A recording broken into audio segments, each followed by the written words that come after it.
Greetings YouTube and welcome to the latest weapons build. So, what do we have? This is a replacement blade for a 4-inch scraper. So this goes into a device and then you use it like this to scrape up heavy duty things. It's hardened steel. I got it at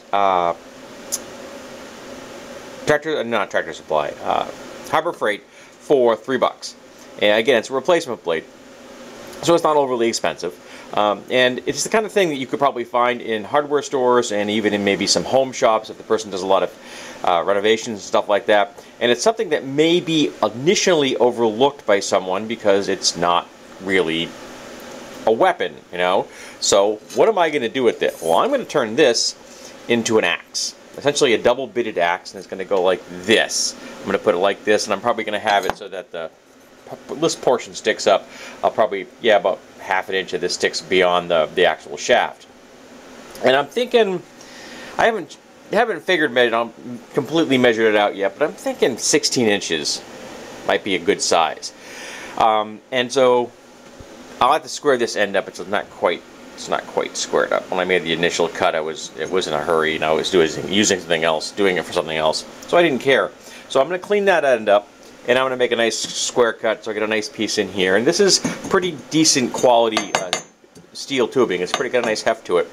This was originally a commercial store clothing rack. I picked up 10 pieces of clothing rack tubing, most of it having an L section attached to it as well. That section has been cut off for another project for $10. So I got more than 10 pieces of tubing for $10, so $1 a piece. That's an incredibly low price, particularly if it's already chrome, which is kind of cool.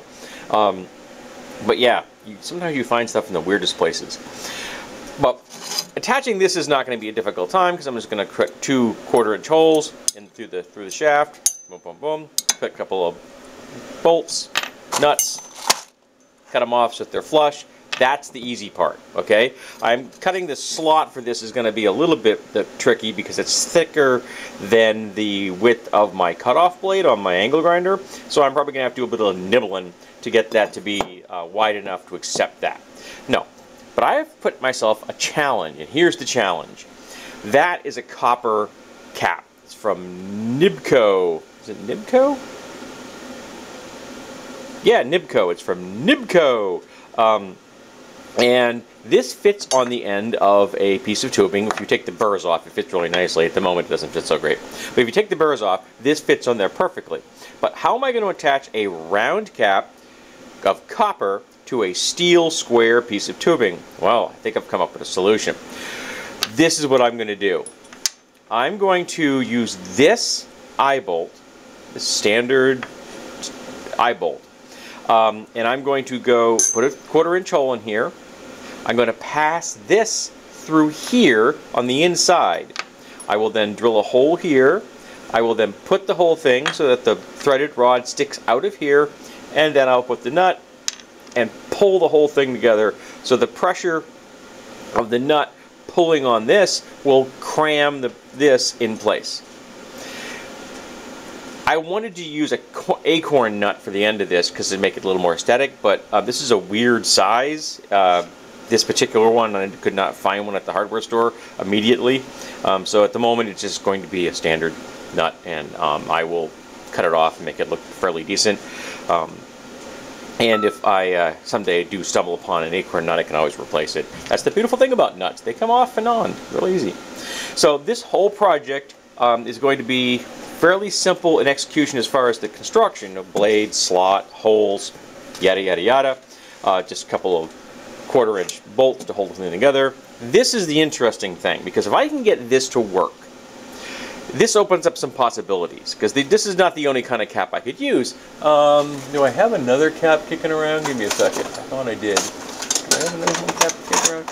Apparently I do not have another. I thought I had a galvanized cap kicking around. But you could also use galvanized pipe caps to do the same thing, and that would give you a heavier duty kind of a butt cap that you could actually use as a striking device, as well as a protective device and a device that will keep your hand from sliding off the end. This is not going to be as useful for that, but that's okay. This is just an experiment to see if it works. And I kind of like the color contrast like there. And if it works, then I've proof of concept, and then I'm going to have to get longer versions of these, because this thread right here, that's the only reason I chose copper, is just so thin, so I don't have to go past there very far to get that out. So I mean, I can put the hole down here, but if you have a heavy duty thick cap, that means it's having to go further and further out to get past the thickness of the steel cap that's there, and that could present a problem, because that means the hole's getting closer and closer to the end, and you get to a certain point where are you going to be interfering with the cap and the hole conflicting, you know what I mean? So this is an experiment. We're going to see if it works. So the first thing I got to do is put some safety gear on, and then clean this up, make a nice clean cut, measure it, cut that off, deburr the ends, and then start to do some layout. I will probably lay out and take care of this first, get that out of the way, and then I'll work on this end here. But that's the current project today, making an axe out of a scraping blade. So I now have it set up for the length. I like the 16 inches, it's got a nice feel to it. And now I've got these two, there you go, you can see them. Sorry about the shine. That's a disadvantage of working with chrome. So I've got the two holes set up for this, which I'll drill now, and then I'll set up this one and drill that one probably, because I have the drill bit in the press already, because I knew that yesterday when I was working on my last project that I'd be working on this one today. So two holes here, that's going to be pretty straightforward, and then I will have to lay out the slot as well. I have to put the slot on that side. I have to figure out how I'm going to also have to lay out figure once I get that temporarily bolted in place, I'm going to figure out where I want another hole to go, because that hole is going to be the expansion hole. So I'll drill a hole here, then put the slot to the hole.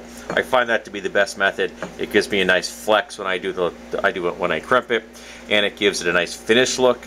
I like the way that the expansion hole looks at the end of a blade. I think it looks cool. Alrighty, so first we're going to drill these two holes, and then I'll temporarily clamp that in place with a couple of bolts from the outside so that I can figure out where I want the other hole to go perpendicular to it.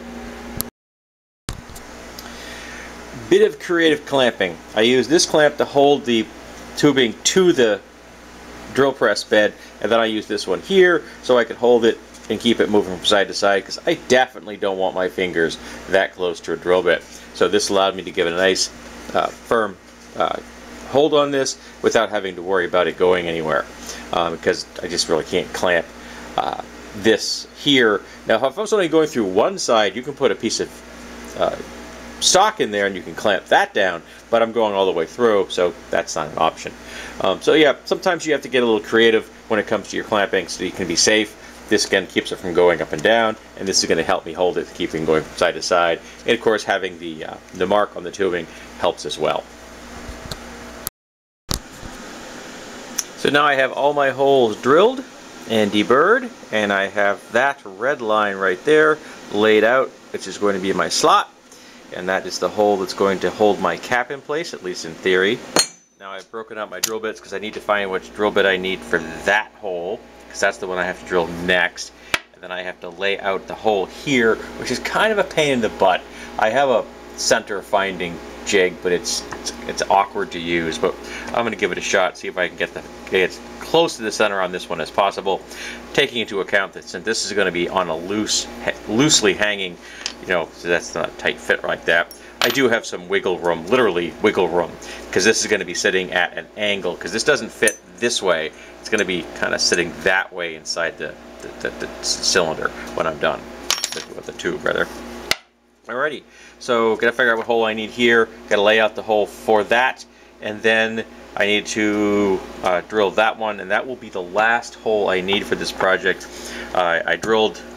These are all 1/4 inches, and I drilled them and I deburred the exit holes so they were nice and smooth. Because a couple of the exit holes will be seen. You'll be seeing that one. Actually, you know, no, actually, the only one you'll be seeing is this one. I deburred the rest because of anal retentive. But I like things to fit smoothly and tightly, and the best way to do that is make sure all your burrs are gone.